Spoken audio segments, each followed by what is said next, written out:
Welcome back to 21 Steps, an audiobook podcast by M.A. Box. Chapter 18. After a restless night of sleep, Derrick woke up early in the morning to get ready for the day. A correctional officer had walked by to let him know that he would have a visitor later that morning. Derrick knew it was the psychologist, and a knot came up into his throat. He wondered if they would think he was crazy. The time flew by, and the psychologist was there before Derrick felt prepared. He assumed that just like everything else in life, when you are excited about something, it takes forever, and when you are scared or nervous, time flies. The psychologist that Derrick had been so nervous to meet wasn't scary at all. She was a small woman, probably 5'2". She was slender in build and had wild gray curly hair that looked like it had barely been combed, and she smiled when she saw him. She moved quickly across the room and stretched out her hand to Derrick. "Hello, Mr. Sterling, I am Carol. It is a pleasure to meet you," she said with a grin. Derrick felt a little overwhelmed by her beaming presence and could only force out a grunt in reply. "Let's take a seat over here and get off of your feet. I just want to talk to you for a little while. I don't want you to be nervous or anxious, okay?" She asked like it was a question, but Derrick thought it felt more like a demand from the shiny person sitting across from him. "Okay," he replied. "I don't know a lot about you, but I have been briefed on the case. I am looking forward to getting to know you better. That is the most important part. So tell me about yourself. Whatever you want." "There really isn't a lot to tell. I lived with my mom until I was about 8. When she died, I moved in with my dad. I met my wife, Leslie, in high school, and we had 2 children. I served time in Iraq, and I was recently working as an auto mechanic. Although that doesn't sound like a lot to you, I bet we can drag this thing out for hours. There really is a lot we can talk about there. First, let's start with your mother. Tell me about her." "She sucked. She was a drug addict, although at the time I didn't really understand what that was. I realized sometime in high school that my mother had been an alcoholic and a heroin addict for my entire youth. It really explained why she was never there for me. I spent a lot of time alone and hungry." "Where was your dad?" "He traveled a lot. He would usually come home one weekend of the month. That was a pretty good time. I spent time with him, ate well, and my mother put on a good show. Most of the time, he didn't spend a lot of time at the house. He went out. I think that is why he never really took inventory of the situation. To help me." "How is your relationship with him now?" "I guess it's okay. He has done the best he can, and he has really been there for me through this situation, at least by taking care of my kids." "Okay, so tell me how your mother died." "She killed herself. She cut her wrists in the bathtub." "Did you see that?" "Yes, I was the one that found her." "What did you feel at the time?" "I guess I was scared at first. Then I was mad, but I felt relief later. I feel guilty for it now, but I hated her then." "What did she do to make you hate her?" "I could never tell you everything, but she didn't feed me, she didn't spend time with me, she left me alone a lot, and she ruined all of my toys." "What do you mean she ruined your toys?" Derrick told the psychologist how his mother used to cut up the toys in front of him and how she wouldn't let him have any of them.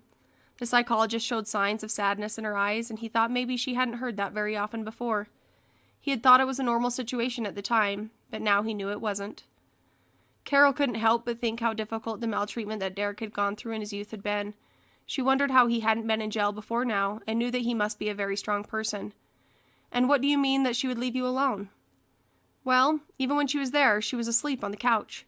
She would leave sometimes at night for hours, it would seem, and come back worse than when she left." "Derrick, that had to have been really tough. You are a very strong person." She paused, looking him in the eyes, but he moved his toward the floor to avoid eye contact. "So tell me about the time you had living with your father." "I guess it was a lot better. He quickly changed his job, so he was home all the time. I was able to eat every night, and that was really nice. He got married again shortly after my mother passed away. We moved in with my stepmother and her daughter. She did a pretty good job, but it was obvious that my stepsister was far and above more important than me." "What do you mean by that?" "Well, she was always the star of the show, the high school cheerleader with good grades, and she was really pretty. So she got everything she wanted. New clothes, an MP3 player, anything. If I asked for something, I had to wait and then save up my own money anyway. It kind of pissed me off. My stepmother has gotten a lot better since we both moved out, and I think she's actually a really good person, and I am thankful for her now. But I'm sure she isn't very proud of me right now." "Do you think she wasn't proud of you?" "No, I think she thought I was a waste of space in high school. She was always asking me why I didn't play basketball or wrestle, and then informed me every time that my grades came back that I was never going to make anything of myself. I guess she was right." "That's not true, Derrick. Tell me about your family. They are definitely something. Let's start with your boys." "They are great, the most wonderful kids, and so smart. They definitely take after their mother. I know they will be strong and they will make it through. I came forward for them. I need to be an example for my kids." "Okay. Well, tell me about Leslie." "Leslie was the light of my life. I met her in high school and she really made me feel like I was somebody." Derrick started to choke up thinking of his wife that he would never be able to see again. "She was a great mother and a really strong person." "Tell me what happened the night she died." Derrick repeated the story that he had told the detective and the attorney. He told her that he had argued and something just came over him and he held her under the water. "I wish I could take it back. I wished then that I could take it back, but it was already too late." "Why do you think you did it, Derrick?" "I don't know. Something just came over me and I couldn't stop myself. I think I have just seen too much that my mind doesn't function right anymore." "Well, let's talk about that. Tell me about Iraq." "I went to Iraq because I was called to go. Originally I thought that it was going to be great. I was going to be able to fight for my country, to be brave and make people proud. It really isn't like that over there, though. You become very close to the people you are fighting with, like a family, and everyone you lose, you feel like you let them down. In combat, you know you have to follow through for your country, but afterward you look at the situation and realize that you just took a life." "Did you take a life over there, Derrick?" "I don't think I can count how many. It was in the line of duty. I had to. It still haunts me. I know that isn't a masculine thing to say, but among me and the men I fought with, we all know that it is tough to be able to think straight afterward." "Did you watch any of your friends die?" "Yes, I did. I still wake up in the middle of the night thinking if only I would have pulled them away, maybe they would still be here today." "Has it impacted your life since then?" "Yes, I have horrible dreams and I wake up sweating sometimes. I feel like I am still there and I wish that I could have saved them." "With all of these dreams comments, I'm going to assume that you don't sleep very well. Is that the case?" "I don't sleep well at all. I have gone in multiple times trying to get medication that will help, but I feel like I just get brushed off." "What about any other medications? Have you tried anything else?"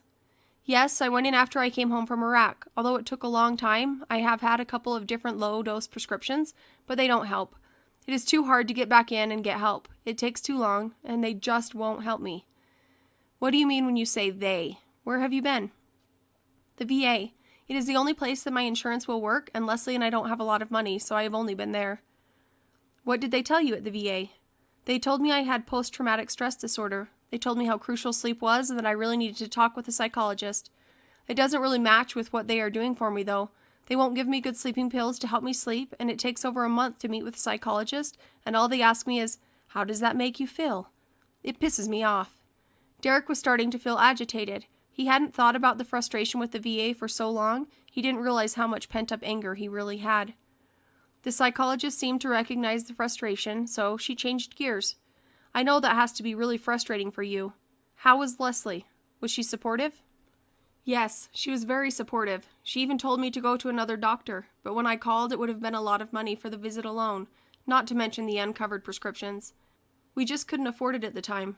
She was very supportive, though. I think she would have listened to me, but I didn't want to tell her what I had seen in Iraq, so I kept it to myself." "Did any of this ever result in violence before? Did you ever hurt Leslie or your boys?" "No, never. I never hurt my boys, and this was the first time I had any issues with Leslie. I don't know what happened, I just couldn't stop." "Did you know what you were doing, Derrick, when you killed Leslie?" "I did. I don't think I really knew where it was going. But at the time, I was intentionally holding her under the water. I was just so mad. I didn't know how to control it. I think if it would have been anyone else, I probably would have done the same thing at the time." "What do you mean by that?" "I wasn't trying to kill Leslie. I was just taking out my anger and frustration on her. She just happened to be the cause at the time. I just couldn't control it anymore." "So if it would have been one of your sons, you think you would have hurt them?" Derrick paused for a moment in deep thought. The emotion was evident in his eyes as he said, "I don't know. It is so hard to tell. I hope that I wouldn't have, but I don't know. I was outside of myself. It didn't feel real." "Did you know at the time there would be consequences for your actions, Derrick?" "I wasn't thinking about it at the time. I guess I know that when you kill someone, you suffer the consequences, but at the time, I wasn't thinking about it. It just happened." Carol sat for a moment thinking about the situation. She knew that Derrick suffered from severe post-traumatic stress disorder, not only from the time spent in Iraq, which he was diagnosed with, but also from the abuse he had suffered at the hands of his mother. She knew she couldn't ask his opinion if that caused him to kill his wife, but it was her assumption that it played a part and that it was what she was going to report. "Is there anything else, Derrick, that you need to tell me?" Derrick moved in his seat, and Carol read that as a sign that he was hiding something.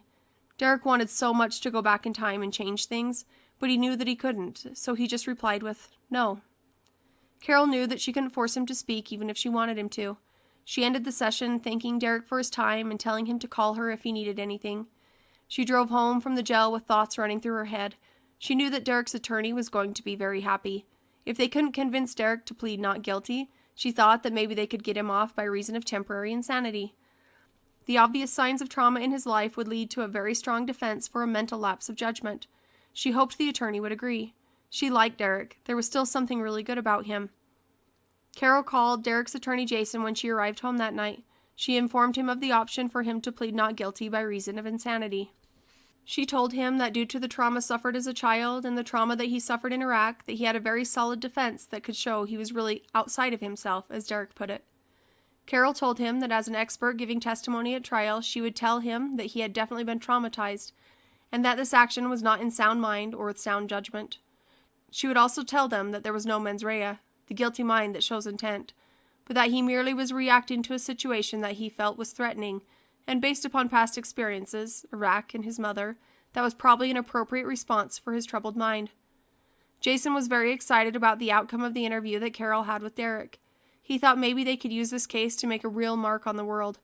Not only would he be challenging the soldiers' time in Iraq and showing the permanent damage that it caused, but maybe he could use this case to help reform the processes at the VA to help get veterans better health care. He knew this was a big step, but with a psychologist on board, he thought that just maybe it would be possible. Tune in next time as we continue 21 Steps.